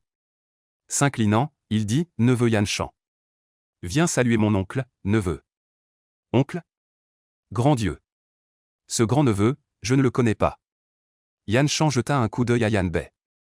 puis baissa la tête, réfléchissant en silence. Il semble bien que ce soit comme l'a dit l'ancêtre. Cet oncle a beaucoup changé. Il n'y a plus d'impatience sur son visage. Au contraire, il a gagné en stabilité. Il semble que le camp militaire soit vraiment un endroit qui forge le caractère. Yan Shan a décidé d'observer davantage. Il attendra le soir pour écrire une lettre à la maison. Premièrement, pour rassurer l'ancêtre. Deuxièmement, pour rapporter les changements de l'oncle Yan Bei à père et à l'ancêtre. Li Shangqian a fini de féliciter Yan Bei. Ensuite, il est allé au camp des soldats blessés. Il a sorti un rouleau d'édit impérial. Et l'a lu d'une voix enfantine. Le vocabulaire de l'édit était très profond. Yan Bei a compris que travail acharné et mérites élevés. Avoir travaillé dur pour le pays, etc. Le camp des blessés était rempli de pleurs. Beaucoup de gens luttaient pour se lever et saluer. Heureusement, Li Shangqian était très perspicace. Il savait que ces personnes étaient toutes blessées. Avant de lire l'édit, il a d'abord donné des explications. Sinon, demain, dans le camp des blessés, plusieurs blessés mourront à cause de la rupture secondaire de leur plaie. Li Shangqian a accompli les deux tâches. À ce moment, une voix forte dans la foule cria. Ordre à toute l'armée, installer le camp et se reposer. Oui. Peu après, le camp était rempli de tentes. Le camp, qui était dépourvu d'aura meurtrière il y a peu, redevint en un instant strict et sévère. Yan Shan suivait Yan Bei de près, sans le quitter d'une semelle. Où que Yan Bei aille, il le suivait. Ceux qui savaient disaient qu'ils étaient oncle et neveu. Ceux qui ne savaient pas pensaient qu'ils étaient père et fils. Oncle, tu es vraiment différent d'avant. Chaque fois qu'il entendait le mot oncle, Yan Bei ne pouvait s'empêcher de frissonner. Ce Yan Shan avait beaucoup de questions. Il n'avait aucune conscience d'être un cadet. Mais ne pas répondre n'était pas possible. Yan Bei pensait que ce serait impoli. C'est que je suis devenu plus foncé, n'est-ce pas? Ce qu'il redoutait le plus était d'expliquer la question de l'identité. Comment dire cela? Si je le dis, je serai brûlé comme un fantôme ou noyé dans un étang, que faire? Yan Shan hocha la tête. Oui, un peu sombre, mais il a l'air plus posé qu'avant. Quel malheur! Yan Shan sourit. L'ancêtre demande quand tu comptes rentrer à la maison. Il a dit que si cette fois tu changes vraiment de comportement et deviens une nouvelle personne, il ne te punira plus à genoux dans le temple ancestral. En disant cela, Yan Shan se souvint soudain de quelque chose. Il ajouta, tu es parti depuis un demi-mois. En partant, l'ancêtre a dit que je dois superviser tes études pour rattraper le retard de ce demi-mois. Quoi d'autre? Yan Shan n'entendit pas l'impatience dans la voix de Yan Bei. Il continua, l'ancêtre a aussi dit qu'avant, il était trop strict avec tes études. Ce qui t'a rendu un peu imparfait en tant que personne. Il a dit qu'à l'avenir, les études seront plus légères. Quant à l'aspect humain, il a décidé de sortir du temple ancestral pour t'enseigner personnellement. Cette fois, je n'ai pas seulement apporté des livres, mais aussi ton renard à 9 queues préféré. Effet nu, l'ancien ensemble de pinceaux, encre, papier et pierre à encre a été jeté. Ce que j'apporte cette fois est un ensemble offert par Sa Majesté. Ah, la famille cherche récemment un maître d'armes pour toi. Sa Majesté l'a appris et t'a fait placer au palais. Pour étudier avec tous les commandants de la garde impériale. Cette fois, en plus de transmettre un message, j'ai aussi apporté tes jujubes et pâtisseries préférées. De peur que tu ne t'habitues pas au thé de l'extérieur. L'oncle a spécialement préparé pour toi du thé de Fuling. Ah, la tante sait que tu ne supportes pas la chaleur. A demandé à un artisan de te confectionner une robe en soie de verre à soie à la mode, et beaucoup d'autres. J'avais peur que tu sois mécontent s'il en manquait. Donc j'ai tout apporté. Les Turcs sont partis, la tante est aussi partie. Elle est allée dans la voie du Hebei, en partant elle a beaucoup pleuré. Elle a dit que la prochaine fois qu'elle te verra, elle ne sait pas si elle pourra encore se souvenir de ton visage. Yan Shan disait tout dans les moindres détails comme un intendant. Plus Yan Bei écoutait, plus il se sentait déchiré intérieurement.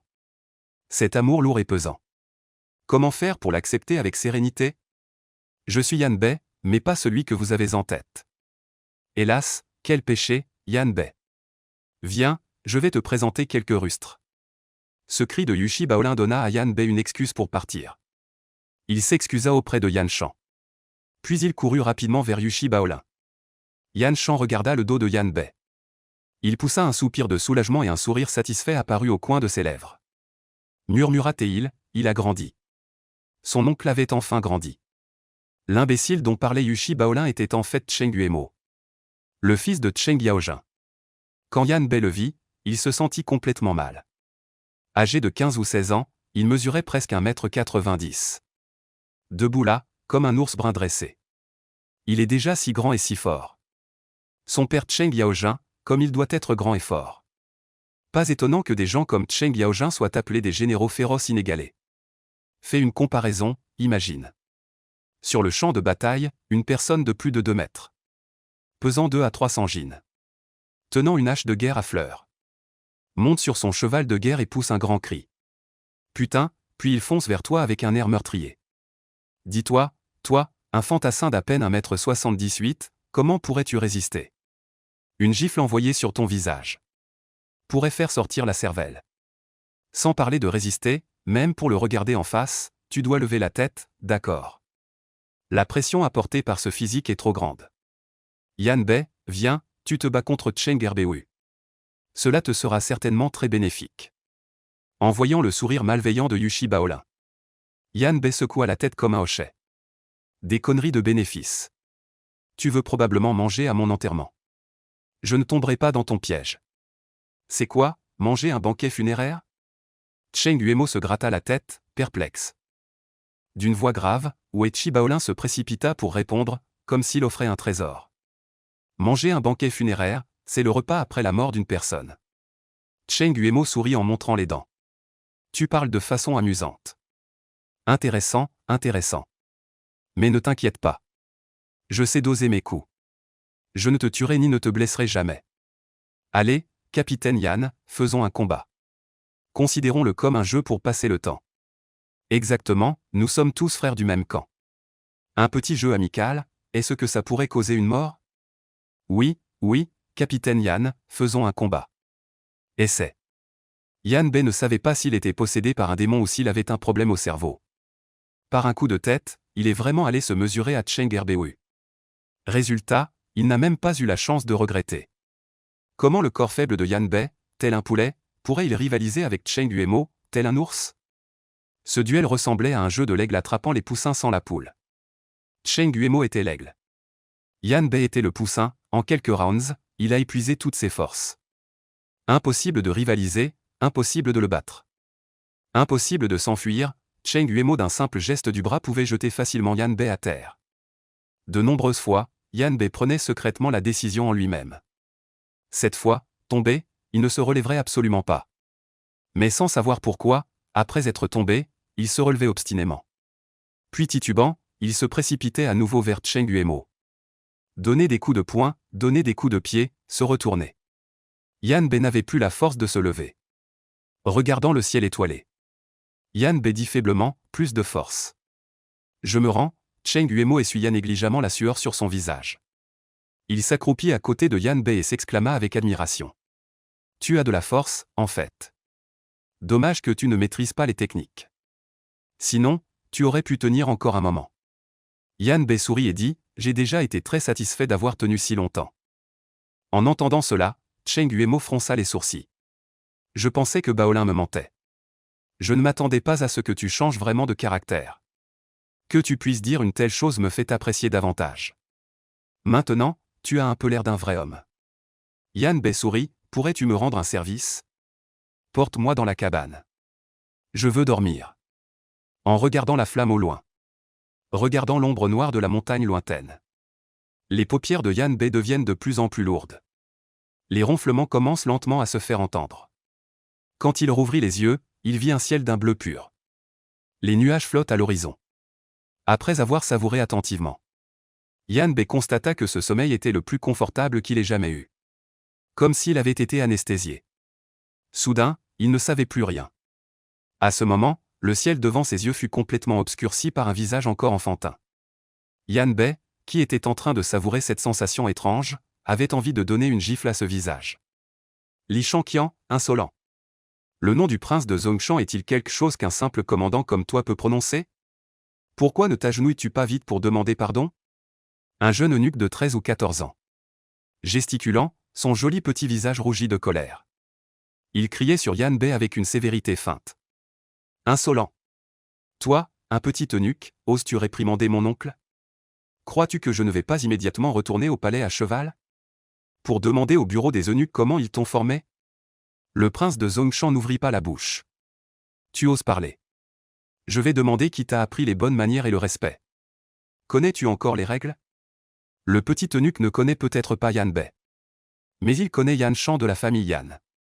En entendant la réprimande de Yan Shan, il trembla de peur. Puis regarda Li Shanqian d'un air pitoyable. Li Shanqian s'excusa auprès de Yan Shan en joignant les mains. Se tournant vers le petit eunuque, il dit: Va recevoir 20 coups de bâton. Oui, le petit eunuque partit. On dirait qu'il est vraiment allé recevoir les coups de bâton. C'était la première fois que Yan Bei voyait un eunuque. Il ne put s'empêcher d'être curieux. J'ai entendu dire que tu es Yan Bei. Mais tu sembles différent de ce que j'ai entendu. Li Shanqian se tenait sous l'auvent. Un peu timide, Yan Bei demanda curieusement: Qu'est-ce que tu as entendu dire de moi? Li Shanqian sourit. Secoua la tête, un peu gêné de dire. Mais les paroles s'envolent, les écrits restent. Aujourd'hui, en te voyant, je découvre que tu es différent de ce que l'on raconte. Au fait, j'y ai examiné les blessures des patients ce matin. Comment as-tu pensé à recoudre les plaies avec des cheveux? Et aussi cette gestion de l'hygiène et des règles. La première mesure pour prévenir les infections. As-tu imaginé tout cela toi-même? Yan Bei s'assit, ce n'est pas moi qui les ai imaginés. Alors d'où viennent-ils? Oh, je comprends.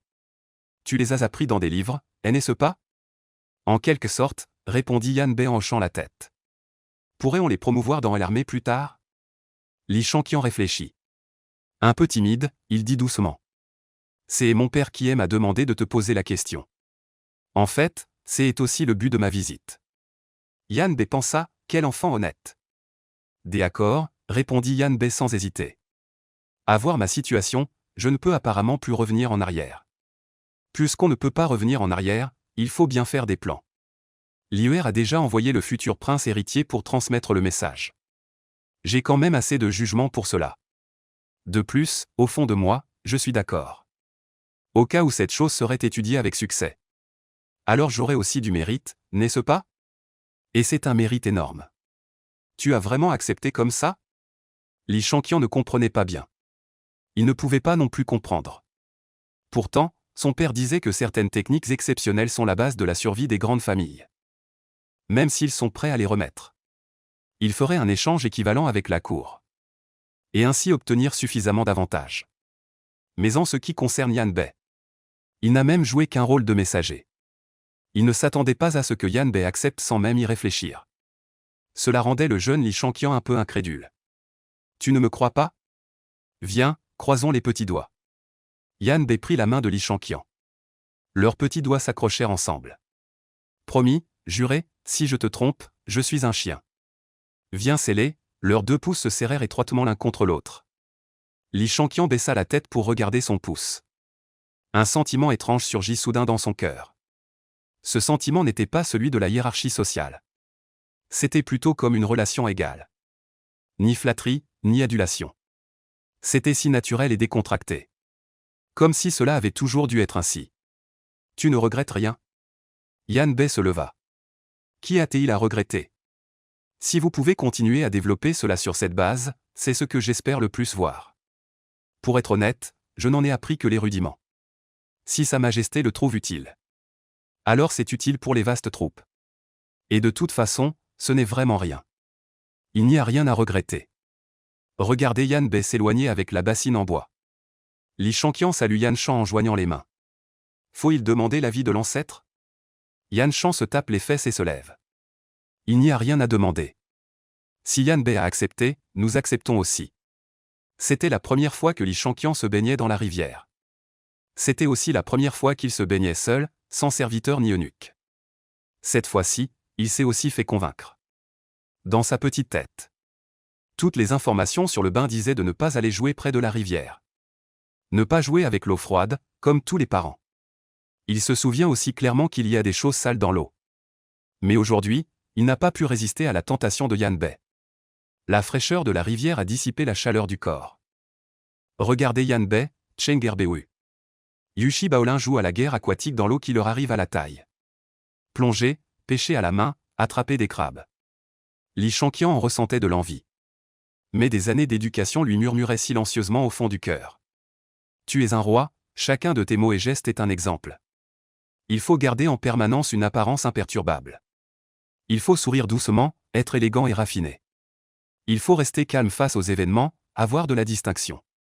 Il faut. Ce n'est que lorsqu'il est seul qu'il peut secrètement penser à ses propres soucis. Envier ses jeunes frères et sœurs. Envier ses cousins et cousines. Parce qu'ils sont si insouciants, si libres.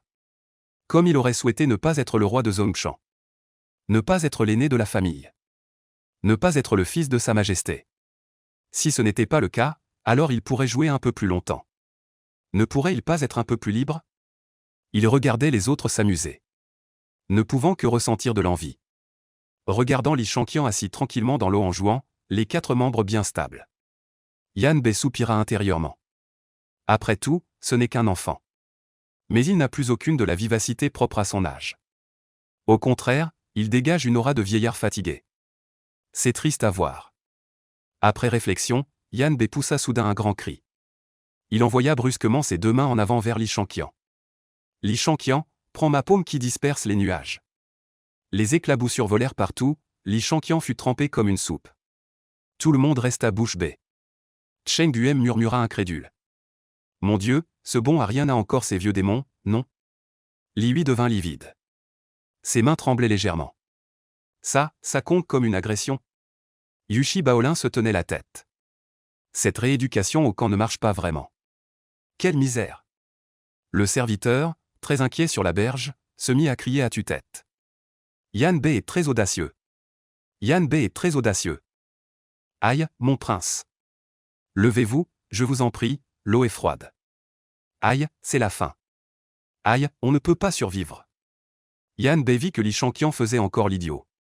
Il se retourna et donna un puissant coup de pied des 2 jambes. Brave homme. Tu as un corps indestructible, n'est-ce pas? Alors essaie encore ma jambe du vent divin. Li Shanqian serra les lèvres. Le petit serviteur sur la berge était si effrayé qu'il était sur le point de s'évanouir. Il criait à tue-tête en hurlant comme un fantôme. Sa voix était aiguë et forte. C'était tout simplement anormal à en mourir. Yan Bei, ne pouvant plus supporter le bruit, se leva directement et attrapa le petit serviteur pour le tirer dans l'eau. Il avait déjà une odeur d'urine sur lui. Il ne sait même pas se laver. Viens, je t'aide. Glou glou, Yan Bei regarde le petit eunuque s'agiter dans l'eau. Il trouve cela très amusant. Se retournant, une poignée d'eau frappe précisément le visage de Li Shanqian. Allez, ne te retiens plus. Contre-attaque, jeune homme. Aucun garçon ne peut résister à jouer dans l'eau en été. Li Shanqian non plus. Sous les provocations répétées de Yan Bei, il commence rapidement à contre-attaquer. Donner des coups de pied dans l'eau, taper l'eau, s'agiter. Je ne sais pas comment, mais Yushi Baolin a aussi rejoint la mêlée. On dirait qu'il est du côté de Li Shanqian. Cheng Guemo dit que Yan Bei lui a marché sur le pied. Soudain, il rejoint aussi la mêlée. Les éclaboussures d'eau claquent sur les visages. Yan Bei a du mal à ouvrir les yeux.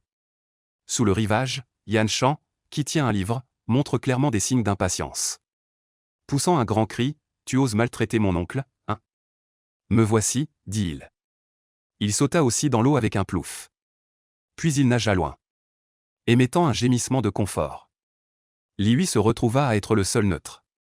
Il cria aussi, prince de Zhongshan. Ton serviteur vient à ton secours. Yan Shan essuya l'eau sur son visage. Et menaça, Li Hui. Réfléchis bien, je suis ton professeur. Tu veux tuer ton maître et trahir tes ancêtres, hein? Li Hui serra les dents et se tourna vers Yan Bei. La situation devint 3 contre 3. Bien que l'autre camp soit costaud et grand, leur trio avait un défaut fatal. Ce défaut, c'était Li Shanqian. Tant qu'ils attaquaient Li Shanqian sans se soucier du reste, les 3 seraient pris de panique. Ils ne pourraient absolument pas organiser de contre-attaque. De l'autre côté, à part ce gamin Li Hui qui est entravé comme un traître, Yan Bei et son neveu Yan Shan s'amusent sans retenue. Leurs cris de joie assourdissants sont tonitruants. Ce qui attire les soldats en patrouille non loin, qui se retournent souvent avec envie. Li Shanqian tremble d'excitation en ce moment. Il ne cesse de marmonner dans sa tête. C'est amusant, c'est amusant. Tellement amusant. Les 6 personnes jouent comme des fous dans l'eau jusqu'à l'épuisement. Ils grimpent sur la rive et enfilent des vêtements secs. Ils trouvent un endroit ombragé et chacun tient un bol de thé au gingembre fraîchement refroidi. Li Shanqian en prend une gorgée. Il trouve que le goût est très bon. Il ne peut s'empêcher d'en boire une autre grande gorgée. Li Shanqian demande curieusement. Tu as même préparé le thé au gingembre à l'avance. Est-ce que tu avais prévu que j'irais dans l'eau? Yan Bei répond sans tourner la tête. Tu es belle, mais j'aime simplement jouer dans l'eau. Et j'ai peur d'attraper froid, donc avant chaque baignade, je fais bouillir une marmite d'eau pour avoir de l'eau chaude. Cela n'a rien à voir avec le fait que tu veuilles ou non entrer dans l'eau. En voyant qu'il n'y avait pas d'étrangers autour, Li Shanqian a soudainement soupiré. Aujourd'hui est vraiment le jour le plus heureux de ma vie. J'espère vraiment que ce n'est pas un rêve. Yan Bei a demandé curieusement, tu es maintenant le prince de Zhongshan. Dans peu de temps, tu seras le prince héritier. Au-dessous d'un seul, au-dessus de 10 000. Tu n'es pas heureux. Li Shanqian secoua la tête. Tu poses une question dont tu connais déjà la réponse. Après être devenu le prince de Zhongshan?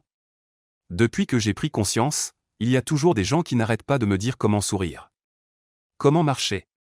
Comment manger? Comment parler aux gens? Comment étudier dur? Chaque aspect de ma vie est contrôlé par quelqu'un. Il y a toujours quelqu'un qui jacasse. Penses-tu que cette vie est heureuse? Le doute dans son cœur fut dissipé. Ainsi, l'éducation impériale est si perverse. Même la parole, la marche. Tout est contrôlé, c'est terrifiant. N'est-ce pas traiter une personne comme une marionnette? Yan Bei secoua vigoureusement la tête. Pas heureuse. Mais je pense qu'on peut concilier études et jeux. Les études sont les études, les jeux sont les jeux. Il faut séparer les deux. Li Shanqian secoua la tête en souriant. Tout est dans le non-dit. Yan Bei ne posa pas plus de questions. Il vaut mieux ne pas se mêler des affaires de famille de l'empereur. Sinon, un jour on te mettra soudainement un grand chapeau sur la tête et ce sera fini. Il se leva en se tapotant les fesses. Yan Bei se prépara à aller voir le camp des blessés. Il devait encore rappeler quelques points importants. Sinon ces gens oublieraient encore qu'ils sont blessés. Après avoir fait un tour d'inspection, Yan Bei hocha la tête avec satisfaction. Tout se passe bien. Ces soldats de la garnison ont une constitution étonnamment bonne. Sans antibiotiques ni anti-inflammatoires, ils ont réussi à survivre. Et les blessures sont en train de cicatriser. La situation s'améliore, l'humeur de Yan Bei est également devenue bonne pour une fois. Qu'est-ce que tu fredonnes? C'est étrangement agréable. Yan Bei est surpris, puis sourit.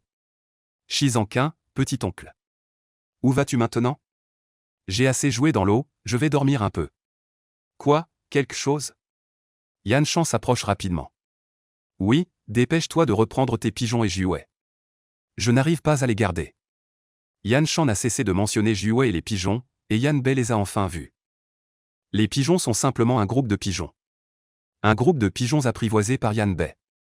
Quant à Jiwei, c'est une autre histoire. Pour être précis, c'est une bête féroce.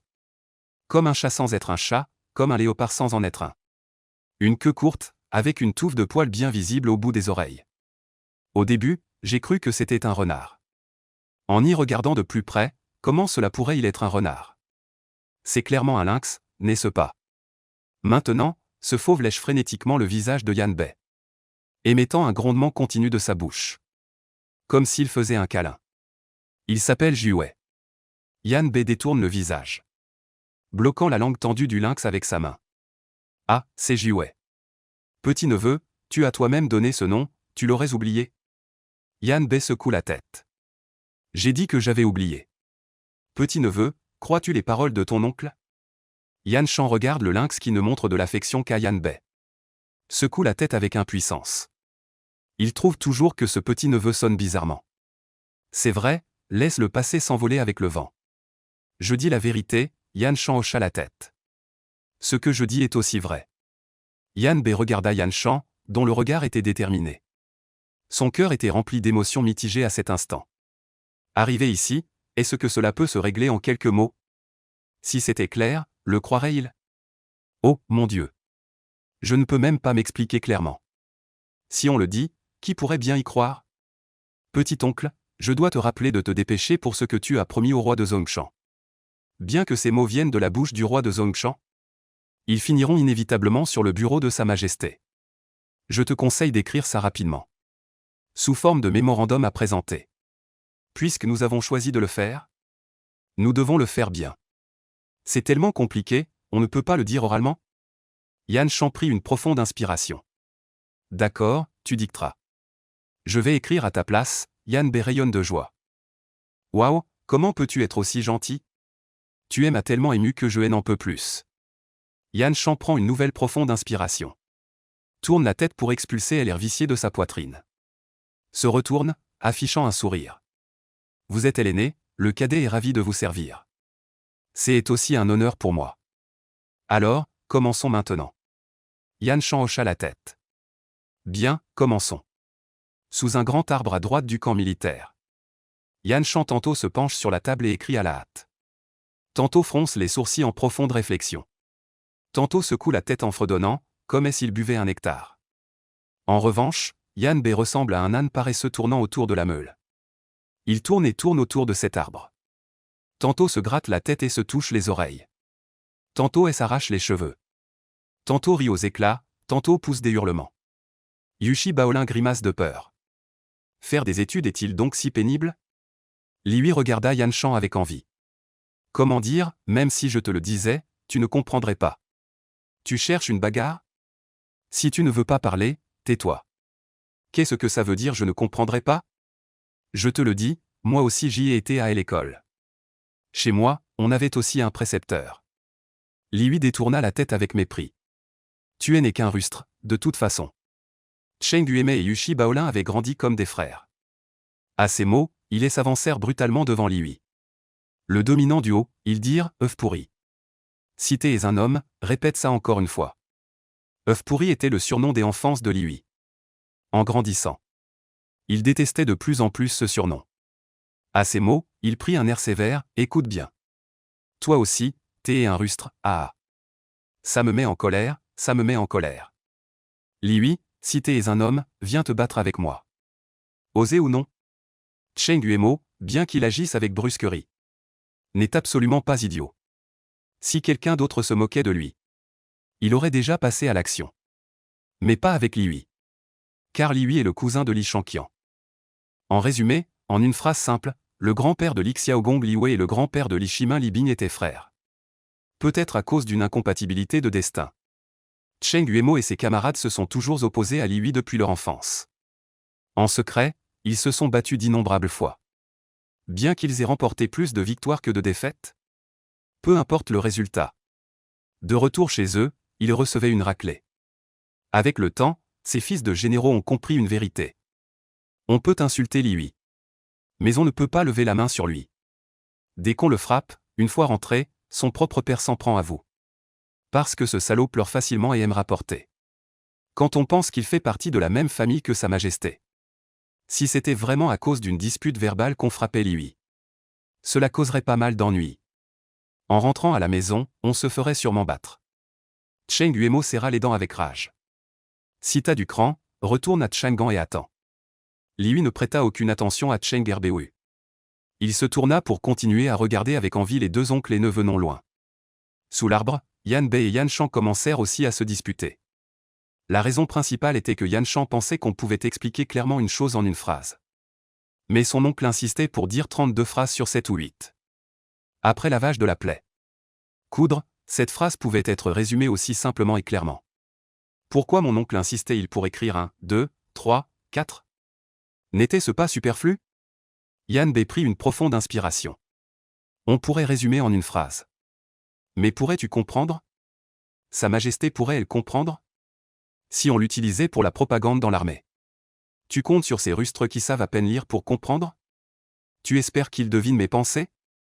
Pour deviner comment je fais les points de suture? Écrivons plus clairement maintenant. Ils comprendront mieux aussi. Bien que ce soit du langage simple. Cela ne montrera pas la profondeur de notre érudition. Mais c'est compréhensible d'un seul coup d'œil. Même en suivant les étapes, ils pourront faire à peu près l'essentiel.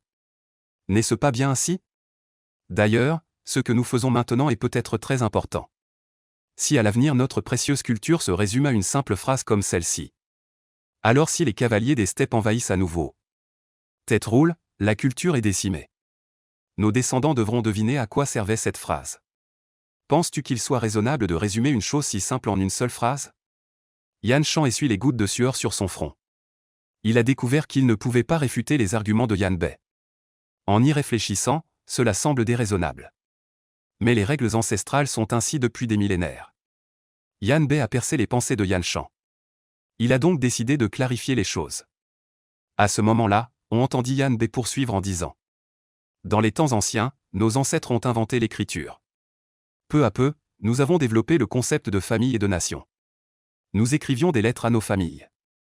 Nous rapportions les affaires importantes aux souverains. Mais à cette époque, la technologie était arriérée. L'encre et le pinceau étaient précieux, nos ancêtres devaient garantir d'enregistrer le plus d'informations possible avec le moins de mots possible. Je suppose donc que cette habitude a été conservée par tout le monde à cette époque.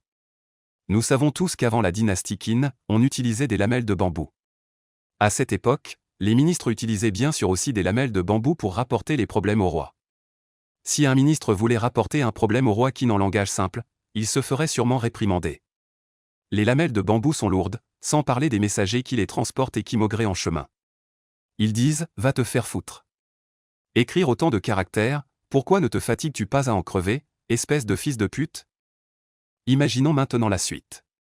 L'empereur Qin voulait lire les rapports. Résultat, les eunuques ont apporté des dizaines de paniers de lamelles de bambou. L'empereur Qin soupira, il semble qu'il ne dormira pas cette nuit. Les concubines du palais durent aussi attendre toute la nuit en vain. Yan Shan sourit, et Li Shangqian et les autres, qui écoutaient à côté, éclatèrent de rire.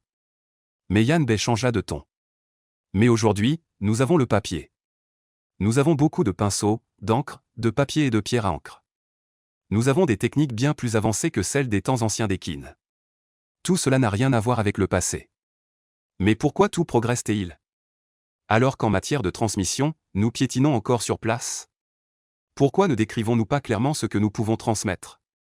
Même si notre descendant est un idiot. Un imbécile, mais tant qu'il veut regarder. Et suivre ce que nous avons décrit. Cela garantira au moins que nos bonnes choses ne seront pas interrompues, n'est-ce pas? Li Shangqian était stupéfait, tout le monde était pareillement étonné en regardant Yan Bei. Celui qui a une vision si lointaine est un bon à rien. Est-ce toujours le Yan Bei inculte qui ne pensait qu'à manier le bâton et l'épée? Yan Shan avait les yeux brillants de façon effrayante. Il se leva soudainement et déchira en morceaux une feuille de papier de riz devant la table. Puis il en étala une nouvelle. Échangea pour un petit pinceau. Oncle, continue à parler. Cette fois, écrivons le plus en détail possible. La nuit tomba, Yan Bei et Yan Shan passèrent dessous l'arbre à la tente pour écrire. Dans la tente, Yan Bei, torse nu, s'essuie la sueur tout en se rappelant comment raconter le contrôle efficace de la propagation de la peste. D'abord, un point est indubitable. La cour impériale doit envoyer des gens pour contrôler la situation globale. Il faut installer des postes de contrôle à chaque intersection. Il y a une politique qui permet seulement d'entrer, pas de sortir. Yan Shan ne sait pas combien de caractères il a écrit. Combien de feuilles de papier gaspillées. Mais son esprit devient de plus en plus vif. Des moyens si incroyables. Un processus si enchaîné est vraiment révélateur. En y pensant, c'est étrange, il n'y a pas de livre pertinent chez nous. Ce mien oncle n'aime pas lire et écrire. De qui a-t-il donc appris tout cela? Serait-ce qu'il a fait semblant toutes ces années? Eunuque Cao, j'ai un peu soif. Veuillez aller chercher un peu d'eau. Souviens-toi, mon neveu a aussi travaillé dur toute la journée. Ajoute plus de miel dans l'eau. Sinon, ça n'a pas de goût, je ne peux pas le boire. Le petit eunuque Cao, qui était en train de broyer l'encre, se leva précipitamment. Puis il s'est affairé, si ma mémoire est bonne. Il se rappelait clairement que c'était la 9e fois que Yan Bei lui donnait des ordres. Mais il n'osait rien dire. Parce que c'était arrangé par Li Shangqian. Voyant le petit eunuque Cao sortir, Yan Shan posa le pinceau, attendant que l'encre sèche. Depuis notre arrivée ici, j'ai remarqué que tu observes constamment ce petit eunuque Cao. Je suis curieux, ce petit eunuque ne t'a pas provoqué. Pourquoi continues-tu à lui donner des ordres? Comment Yan Bei pourrait-il révéler son mauvais goût intérieur? En entendant cela, il rit bêtement. Peux-tu encore continuer? Si ce n'est pas possible, nous continuerons demain. Yan Shan se leva et secoua les reins. Ce qui est fait aujourd'hui est fait. Yan Bei hocha la tête. Bon, écris-le d'un seul souffle. Pour éviter d'avoir toujours une chose qui reste en travers. Quoi que je fasse, je ne me sens pas à l'aise. Ensuite, je vais écrire sur l'importance de l'hygiène. D'abord, nous devons diviser l'hygiène en deux grands concepts. L'un est l'hygiène publique. L'autre est l'hygiène personnelle. L'huile de la lampe a été ajoutée 3 fois. Le ciel commence à peine à s'éclaircir. Yan Shan range le pinceau et la pierre à encre. En regardant les dizaines de feuilles de papier couvertes de petits caractères serrés, il ressent un certain sentiment d'accomplissement. En y réfléchissant attentivement, il se sent aussi très bénéficié. Je pensais que ce n'était qu'un simple moyen. Mais voilà que des dizaines de milliers de mots coulent librement. C'est en fait un système complet. On peut l'appeler un livre. Honnêtement, Yan Shan regrette un peu. La première phase de ce système médical mérite d'être transmise comme un héritage familial. Il pensait qu'il devrait d'abord montrer cette chose à l'ancêtre de la famille avant de la présenter à Sa Majesté. Après tout, c'était son oncle lui-même qui l'avait dicté. Logiquement, cela devrait appartenir à la famille Yan. Mais ce jeune eunuque ne le quittait pas d'une semelle. Yan Shan avait voulu plusieurs fois discuter avec son oncle. Mais il avait la peau un peu fine. Les mots étaient au bord des lèvres mais il n'arrivait pas à les prononcer. Serrant les dents, Yan Shan dit avec une certaine réticence. « Oncle, mettez votre nom. » Yan Bei fit un énorme bâillement. « Il suffit que vous écriviez votre nom. » En entendant cela, Yan Shan sauta de joie. « Comment cela se fait-il ? Tout cela t'appartient. Si j'écris mon nom, comment pourrais-je encore me regarder en face ? Vite, vite, après avoir écrit, je vais le donner au prince de Zongshan. Cela clora cette affaire. Je suis prêt à bien dormir. C'est vrai, après avoir écrit, on dort. Il prit le pinceau des mains de Yan Shan. Regardant ses caractères parfaits sans aucune tache d'encre. Yan Bei avait un peu mal à la tête. Il n'y a pas de ponctuation. La coupe des phrases pose problème. Vraiment mortel, tant pis. De toute façon, ce n'est pas moi qui vais le lire. Mortel, mais pas pour moi. Yan Bei agita son pinceau et écrivit. Yan Bei, Yan Shan, séchez l'encre. Il le remit entre les mains de Yan Shan. Fini, allons dormir. Yan Shan examina les 4 caractères écrits par Yan Bei. Soudain, il fronça les sourcils. Bizarre, ces caractères sont si maigres. Non, en parlant de maigreur, il ne manque pas de chair. Bizarre, bizarre, Li Shanqian regarda l'épaisse pile de mémos devant lui et se sentit particulièrement heureux. C'était sa première mission depuis son départ. Il ne s'attendait pas à ce qu'elle se termine si parfaitement. Il ne s'attendait pas non plus à ce que la famille Yan prenne cette affaire si au sérieux. Il avait vu de ses propres yeux 2 personnes écrire de l'après-midi jusqu'à l'aube du lendemain. Selon ce qu'a rapporté l'eunuque Kao. Les 2 hommes étaient en sueur sous la tente. Mais aucun ne s'est plaint de fatigue. Une telle attitude force vraiment l'admiration. C'est juste que mon pot de miel a disparu. C'est vraiment dommage. Endormi jusqu'à l'après-midi, Yan Bei fut réveillé par les léchages de 9 queues. En ouvrant les yeux, Yan Bei faillit mourir de peur. De chaque côté de l'oreiller, il y avait un lapin mort. De l'autre côté, une belette morte. Les 2 pauvres bêtes avaient perdu la tête. Il ne restait que le corps. Voyant 9 queues couchées à ses côtés, en posture de réclamer des éloges. Yan Bei caressa joyeusement la tête de 9 queues. Ah, quelle petite créature pleine de sagesse humaine. J'ai bien reçu ta gentillesse. Tout à l'heure, j'irai faire griller le lapin pour le manger. Voyant Yan Bei se lever, 9 queues sauta légèrement sur son épaule. Puis il s'assit bien droit et stable. Les yeux plissés, il émit une série de ronronnements rythmés de sa gorge. Sous le grand arbre, Yan Bei mâchait du pot peint dans sa bouche. Ses yeux regardaient le petit eunuque Kao faire rôtir le lapin. Tout en criant des ordres. Retourne-le, ne le brûle pas.